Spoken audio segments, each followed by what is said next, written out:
ఈ వీడియో మీద క్లిక్ చేసిన ప్రతి ఒక్కరికి తెలుసు యూట్యూబ్లో వీడియో ఏ విధంగా అప్లోడ్ చేయాలి, ఏ విధంగా థంబ్నెయిల్ చేయాలి, ఏ విధంగా ఎడిట్ చేయాలని. కానీ ఏ విధంగా టైటిల్ ఇవ్వాలి, ఏ విధంగా ఇస్తే మన వీడియో రికమెండ్ అయినప్పుడు చూస్తారు, అలాగే మన వీడియో సెర్చ్లోకి వెళ్తుంది, దీని గురించి అసలు పూర్తి వివరాలు యూట్యూబ్ ఇచ్చింది.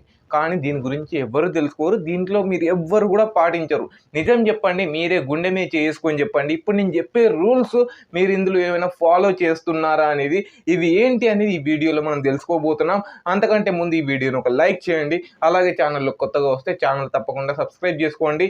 ఇలాంటి మంచి మంచి ఇన్ఫర్మేషన్ ఈ ఒక్క ఛానల్లోనే దొరుకుతుంది. చూడండి, యూట్యూబ్ మనకు టైటిల్ గురించి ఎక్స్ప్లెయిన్ చేస్తూ దీన్ని 3 భాగాలుగా విభజించింది. ఇందులో ఒకటి మాత్రం చాలా చాలా ఇంపార్టెంట్. దీన్ని మీరు ఫాలో చేసినట్లయితే 100% గ్యారెంటీతో చెప్తున్నాను, మీ వ్యూస్ అయితే ఖచ్చితంగా ఇంక్రీజ్ అవుతాయి. అందులో మొట్టమొదటి point, how to write a title ఏ విధంగా రాయాలి. దీన్ని మనకు 3 స్టెప్స్ గా విభజించి చెప్పింది. అందులో స్టెప్ నెంబర్ 1 ఏంటి అంటే, మనం ఏదైతే టైటిల్ రాస్తున్నామో అక్యురేట్ గా ఉండాలి. ఆ టైటిల్ అనేది వీడియోని రిప్రజెంట్ చేయాలి, వీడియోకి సంబంధం లేకుండా ఉండొద్దు. వీడియోలో ఏదైతే టాపిక్ ఉందో దానికి సంబంధించింది మాత్రమే, వీడియోని రిప్రజెంట్ చేయడానికి మాత్రమే అయి ఉండాలి. అలా అయితేనే మనకు అది పర్ఫెక్ట్ టైటిల్ అవుతుంది. స్టెప్ నెంబర్ 2, క్లుప్తంగా రాయాలి. మనం ఏదైతే టైటిల్ ఎంచుకున్నామో అందులో మెయిన్ వర్డ్స్ ఏవైతే ఉన్నాయో, ఇంపార్టెంట్ వర్డ్స్ ఏవైతే ఉన్నాయో వీడియోకు సంబంధించినవి, అవి స్టార్టింగ్లో రావాలి. చాలా మంది పార్ట్ 1 ఆ తర్వాత టైటిల్ రాస్తారు, పార్ట్ 2 లేకపోతే ఏదైనా వచ్చినంది మనకు స్టార్టింగ్లో రాస్తారు. కానీ అలా రాయకూడదు. ఎందుకనంటే ఏదైనా వ్యూవర్ వీడియో చూసేటప్పుడు టైటిల్ పూర్తిగా చూడడు, స్టార్టింగ్లో ఏదైతే ఉందో స్టార్టింగ్ పాయింట్నే చదువుతాడు. ఆ వీడియో మీద క్లిక్ చేయాలా వద్దా అని డిసైడ్ అయితే అవుతాడు. అందుకోసం మనం టైటిల్ రాసేటప్పుడు స్టార్టింగ్ పాయింట్ ఏదైతే ఉంటుందో అది అందరికీ కనెక్ట్ అయ్యే విధంగా రాయాలి, ఇంపార్టెంట్ వర్డ్స్ రాయాలి. ఆ తర్వాత నువ్వు లాస్ట్లో ఏదైనా రాసుకోవాలనుకుంటే రాసుకోవచ్చు, కానీ షార్ట్గా ఉంచడానికి ప్రయత్నించండి. 100 అక్షరాలు ఇచ్చారు కదా అని 100 రాయకుండా అందులో అవసరం ఉండేటివి మాత్రమే రాయడానికి ప్రయత్నించండి. Step number 3, limit all caps and emojis. అంటే మనం ఏదైతే టైటిల్ రాస్తున్నామో అందులో చాలా మంది చెత్త చెదారంతో ఎమోజీస్ నింపేస్తారు, కొంతమంది అయితే హ్యాష్ట్యాగ్స్తో నింపేస్తారు. రిక్వెస్ట్ చేస్తున్నాను, అలా ఎప్పటికీ రాయకూడదు. ఎలా రాయాలి అంటే, మన వీడియో దేన్నైతే రిప్రజెంట్ చేస్తుందో దాన్ని హైలైట్ చేసే విధంగా, క్యాప్స్ తోటి హైలైట్ చేసే విధంగా అయితే ఉండాలి.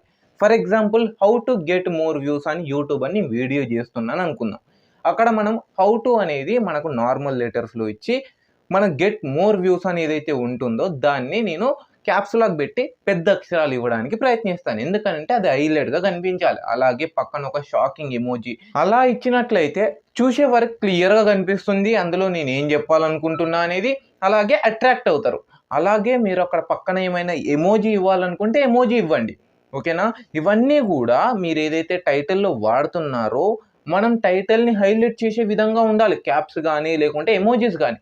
కానీ టైటిల్ని పడేసే విధంగా ఏది పడితే అది వాడకుండా చూసుకోండి. ప్రతి ఒక్కటి టైటిల్లో నువ్వు పెద్ద అక్షరాలు ఇచ్చినా చిన్న అక్షరాలు ఇచ్చినా కూడా ఆడియన్స్ మీద ఎఫెక్ట్ అయితే ఖచ్చితంగా చూపిస్తుంది. అందుకోసమే చూసుకొని ఇవ్వండి, టైటిల్ని ఆలోచించి ఇవ్వండి. టైటిల్ని 100% పర్ఫెక్ట్గా రాసే పద్ధతి ఇది. Point number 2, types of video titles. ఇందులో కూడా మనకు 2 రకాలు అయితే ఉంటాయి. మొదటిది ఏంటి అంటే సెర్చబుల్ టైటిల్స్. అంటే ఇప్పుడు నేను ఒక వీడియో చేస్తున్నాను, how to increase views on YouTube అని నేను వీడియో చేసిన. ఆ వీడియో అనేది సెర్చ్ చేసి చూస్తారు ఎక్కువ మంది. ఎందుకనంటే ఎక్కువ డౌట్ ఉన్న వాళ్ళు ఈ విధంగా, లేకుంటే how to get more views అని యూట్యూబ్, ఇవన్నీ కూడా సెర్చబుల్ కీవర్డ్. ఇలా మనం టైటిల్ ఇవ్వడం ద్వారా ఆ కీవర్డ్ ఎవరైనా యూట్యూబ్లో సెర్చ్ చేసినప్పుడు మన వీడియో సజెస్ట్ చేసే ఛాన్సెస్ ఉంటాయి, అక్కడ సెర్చ్లోకి వచ్చే ఛాన్సెస్ ఉంటాయి, అక్కడి నుంచి మనకు వ్యూస్ వస్తాయి. ఇది మొదటి రకం. రెండో రకం ఏంటి అంటే, టైటిల్ చూడగానే క్లిక్ చేసే విధంగా అనిపించాలి. అంటే మనకు అది సెర్చబుల్ టైటిల్ కాదు, కానీ మనం అది చూసే విధంగా చేయాలి టైటిల్ తోటి. ఇప్పుడు మనం సింపుల్గా చెప్పుకుంటే న్యూస్ ఛానల్ వాళ్ళు ఎక్కువగా దీన్ని పాటిస్తూ ఉంటారు. కరకరలాడే కారం అని, లేకపోతే ఉర ఉరుకుతున్న ఉడత అని, ఇలాంటి టైటిల్స్ వాళ్ళు ఆలోచించి ఆడియన్స్ని మిస్మరైజ్ చేయడానికి వాళ్ళు టైటిల్ ఇస్తూ ఉంటారు. అలాగే మనం చూడగానే దాని మీద అసలు న్యూస్ మీద ఇంట్రెస్ట్ లేకపోయినా కూడా అందులో ఏదో ఉంది అని మనం క్లిక్ చేస్తాం. ఈ 2 రకాలైతే ఉంటాయి. ఒకటి అవసరం ఉన్నది, ఒకటి అవసరం లేని దాన్ని కూడా చూసే విధంగా చేయడం. 2 రకాల టైటిల్స్ ఇవి. ఓకేనా? ఇది మీకు సింపుల్‌గా అర్థం అవ్వడానికి మన భాషలో మీకు కన్వే అవ్వడానికి అయితే చెప్తున్నాను. మీకు అర్థమవుతుందని కూడా అనుకుంటున్నాను. ఇంత సింపుల్‌గా మీకు ఎవ్వరు చెప్పరు కూడా. ఈ 2 రకాల టైటిల్స్ అయితే ఉంటాయి. అందుకోసం మీరు టైటిల్ రాసేటప్పుడు ఎంచుకోండి. ఎలాంటి టైటిల్ నేను రాస్తున్నాను? సెర్చబుల్ వీడియోనా నాది? లేకపోతే నాది ఒక చిన్నపాటి వ్లాగ్సా? లేకపోతే ఇంకేదైనా మనకు నార్మల్ వీడియోసా అనేది చూసుకొని మీరు వాటికి ఎలాంటి టైటిల్ ఇస్తే బాగుంటుంది? ఆడియన్స్‌ని ఎలా నా దగ్గరికి తిప్పుకోవాలని మీరు ఆలోచించి టైటిల్ ఇవ్వడానికి ప్రయత్నించండి. ఈ టైప్స్ ఆఫ్ టైటిల్స్ అనేది చాలా ఇంపార్టెంట్. పాయింట్ నెంబర్ 3, యూట్యూబ్ డేటాని బేస్ చేసుకొని టైటిల్ ఇవ్వడం. ఎందుకంటే యూట్యూబ్‌లో అసలు ఏం సెర్చ్ చేస్తున్నారనేది మనకు తెలిస్తేనే మనం మంచి టైటిల్ ఇవ్వగలుగుతాం. అసలు ఆడియన్స్ ఏమేమి సెర్చ్ చేస్తున్నారని. కానీ అది తెలుసుకోవాలంటే ఏ విధంగా తెలుసుకోవాలి? వైటీ స్టూడియో యాప్ అయితే అందరూ వాడుతున్నారు కదా! వైటీ స్టూడియో యాప్ ఓపెన్ చేయండి. ఓపెన్ చేసిన తర్వాత అనలిటిక్స్ తెలుసు కదా! మనం దాన్ని ఓపెన్ చేసుకోవాలి. ఓపెన్ చేసిన తర్వాత పైన మీకు రిసెర్చ్ అని కనిపిస్తది.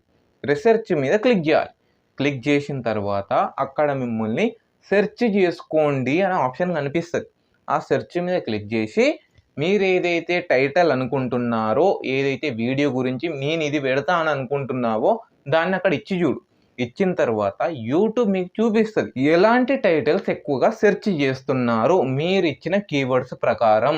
అంటే how to get more views అని యూట్యూబ్ అని నేను ఇచ్చిందనుకోండి, అక్కడ నాకు సజెస్ట్ చేస్తది. ఇలాంటి టైటిల్స్ ఎక్కువ సెర్చ్ చేస్తున్నారు. In Telugu how to get more views అని ఇన్ తెలుగు. లేకుంటే ఇంకా మనకు చాలా రకాలైతే ఇక్కడ చూపిస్తది. చూపించిన తర్వాత అందులో కంటెంట్ గ్యాప్స్ కూడా చూపిస్తది. ఇవన్నీ కూడా నువ్వు చూసుకొని అందులో బెస్ట్ పెర్ఫార్మన్స్ చేసేది ఏదైతే నీకు అనిపిస్తుందో దాన్ని ఎంచుకోవచ్చు. లేకుంటే మీరు చాట్ జీపీటీ తల్లిని అడగొచ్చు. గూగుల్ బర్డ్ తల్లిని అడగొచ్చు. వీటినన్నిటిని బేస్ చేసుకొని ఒక టైటిల్‌ని అయితే ఎంచుకోవచ్చు సింపుల్‌గా. కానీ అన్నిటికంటే బెటర్ ఏంటి అంటే వైటీ స్టూడియోలో రిసెర్చ్ ఆప్షన్ నుంచెల్లి తీసుకుంది. ఎందుకనంటే అసలు యూట్యూబ్‌లో ఏం జరుగుతుంది అని యూట్యూబ్‌కి ఎక్కువ తెలిసి ఉంటుంది కాబట్టి. అలాగే ఇందులో కూడా సెకండ్ పాయింట్ ఉంటుంది. ఏంటి? టైటిల్‌ని ఇలా తీసుకోవచ్చు. రిసెర్చ్ నుంచెల్లి కూడా తీసుకోవచ్చు. కానీ రిసెర్చ్ కంటే కూడా ఇంపార్టెంట్ ఇది. ఇది అందుకోసమే అన్నిటికంటే ఇంపార్టెంట్ అయింది పాయింట్ అని నేను చెప్పాను ఫస్ట్ స్టార్టింగ్‌లో. ఇది ఖచ్చితంగా ఫాలో చేసిర్రనుకోండి 100% మీ వ్యూస్ అయితే పెరుగుతాయి. అదేంటి అంటే same YT studio application open చేయండి. ఓపెన్ చేసిన తర్వాత ఇందులో కూడా అనలిటిక్స్‌లోకి వెళ్ళండి. వెళ్ళిన తర్వాత పైన మీకు ఆడియన్స్ అనే ఆప్షన్ కనిపిస్తది. ఓకేనా? ఆడియన్స్ మీద క్లిక్ చేయండి. క్లిక్ చేసిన తర్వాత నువ్వు కిందికి స్క్రోల్ చేసుకుంటూ వెళ్తే అక్కడ నీకు క్లియర్‌గా చూపిస్తుంది. అసలు నీ ఆడియన్స్ ఏ వీడియోస్ చూస్తున్నారు అని. ఓకేనా? ఇది గుర్తుపెట్టుకోండి. అక్కడ మీకు క్లియర్‌గా కనిపిస్తుంది. మీ ఆడియన్స్ ఏ వీడియోస్ ఎక్కువగా చూస్తున్నారు. ఎక్కువగా కాదు. లాస్ట్ ఏ వీడియోస్ చూసిర్రు అనేది అక్కడ నీకు చూపిస్తది. చూసిన తర్వాత వాళ్ళు ఎలా టైటిల్ ఇస్తున్నారు? వాళ్ళు ఎలాంటి టైటిల్‌కి ఎక్కువ వ్యూస్ వస్తున్నాయి? ఇవి మీరు గమనించుకొని అలాంటి టైటిల్ ఇవ్వడానికి ప్రయత్నించండి.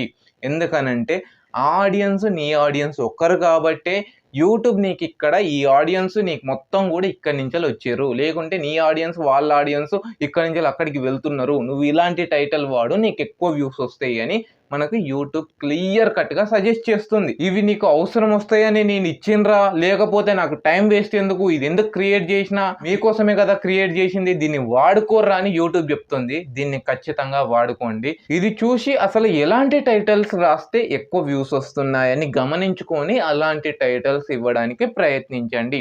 ఇది నేను చెప్పేది కాదు. మొత్తం చెప్పింది యూట్యూబే. కావాలంటే మీకు డిస్క్రిప్షన్‌లో లింక్ కూడా ఇస్తాను. మీరొచ్చి పూర్తిగా చదువుకోండి. యూట్యూబ్ చెప్పిన మాటలన్నా విందాము. ఓకేనా? నేను చెప్తే మీరు నమ్మరు కదా! అందుకోసం ఈ యూట్యూబ్ చెప్పిన మాటల్ని విత్ ప్రూఫ్‌తోని తీసుకొనొచ్చాను. అలాగే యూట్యూబ్ ఒక్కటి కూడా పొల్లు పోకుండా చెప్పింది. ఇప్పుడు నడిచేదాని ప్రకారం ఎలా ఇస్తే బాగుంటుందనేది కూడా ఇందులో మనకు క్లియర్‌గా ఇవ్వడం జరిగింది. లాస్ట్‌లో ఒకటి చెప్తున్నాను చూడండి. టైటిల్‌లో ఒకటి, థంబ్‌నెయిల్‌లో ఒకటి మాత్రం ఉండకూడదు. టైటిల్ అలాగే థంబ్‌నెయిల్ అనేది మ్యాచింగ్ అవ్వాలి. టైటిల్, థంబ్‌నెయిల్ మ్యాచింగ్ అవ్వకపోతే వీడియో మీద ఎవ్వరు కూడా క్లిక్ చేయరు. టైటిల్‌లో ఒకటి, థంబ్‌నెయిల్‌లో ఒకటి ఉన్నట్లయితే. ఓకేనా? ఇది నా పాయింట్. అలాగే యూట్యూబ్ కూడా ఇదే చెప్తుంది.